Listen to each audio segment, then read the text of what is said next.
Hello everyone, Emma Power here, and welcome back to a new deck profile. In this one, I'm going to be taking a look at Victini Rapidash, a potent rogue deck which has decent potential in the standard format. But before we want to get into the list, I just want to say I'm not going to sugarcoat this deck. I've seen a lot of people call Rapidash broken or whatever, and it's going to save fire types, all the rest of it. Yeah, I'm not going to be like that. I'm just going to be brutally honest. This deck does have consistency issues because you're trying to effectively set up a stage 1 Pokemon that it will not provide you any draw power in any shape or form. It's probably there for a damage buff, so yeah, do bear that in mind. But all that aside, it's still a cool rogue deck and you can get a lot of easy wins with it, so I thought it was worth sharing. So the main attacker is Victini Vmax, which does 100 damage for 2 fire energy, and if your opponent's active Pokemon is a Pokemon V, it is 120 more. So doing 220 means you can knock out the majority of evolving Vs, but even with a choice spell, you could never reach 1-hit KO potential on a vstar.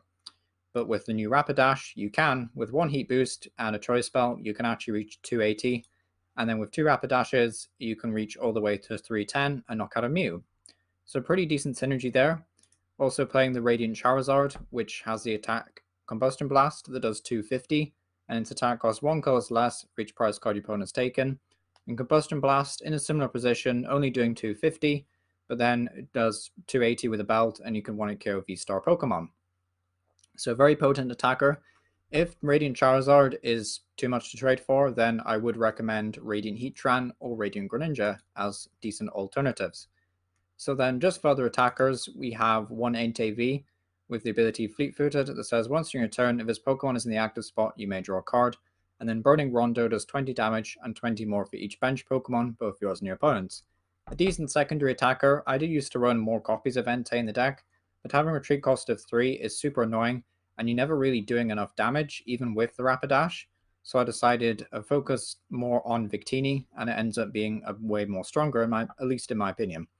Also running the 1 copy of Drapion V with the ability Wild Style that says this Pokemon's attacks cost 1 color less for each of your opponent's Single Strike, Rapid Strike, and Fusion Strike Pokemon in play, and has the attack Dynamic Tail that does 190 and 60 to one of your own Pokemon.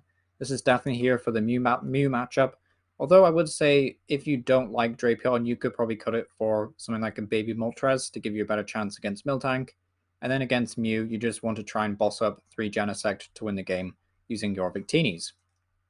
But basically, we don't need many alternate attackers besides Victini, because once our opponent has knocked out a Victini Vmax, they go down to 3 prize cards, and then Radiant Zard can all of a sudden come in there and start sweeping. So that's kind of like the main setup of the deck. And then because there's not really enough room for B-Barrel Engine or an Inteleon Engine, we have a 1 Crobat with the Dark Asset ability, and then 1 Luminion with the Luminous Sign ability, allowing you to search your deck for any supporter, meaning we can effectively search for a Serena in order to discard our cards from our hand down up to so we can draw up to 5, or we can, effectively boss up one of our opponent's bench Pokemon V to take easy 2 prize cards with max victory.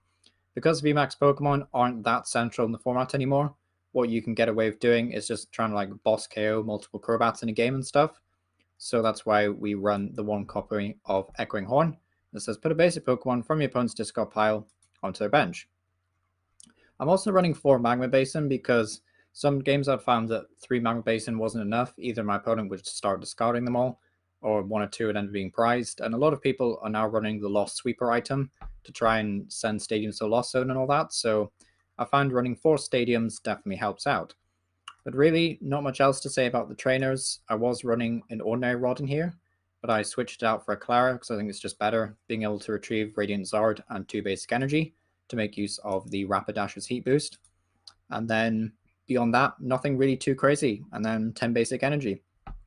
Another note on the Pokemon is that I was trying out a Volcarona V in this deck, but I really didn't like Volcarona V. It just felt useless in most games because there's not really enough energy in the discard pile at any given point, and because it's only a one-off, you have to find it and then make use of it.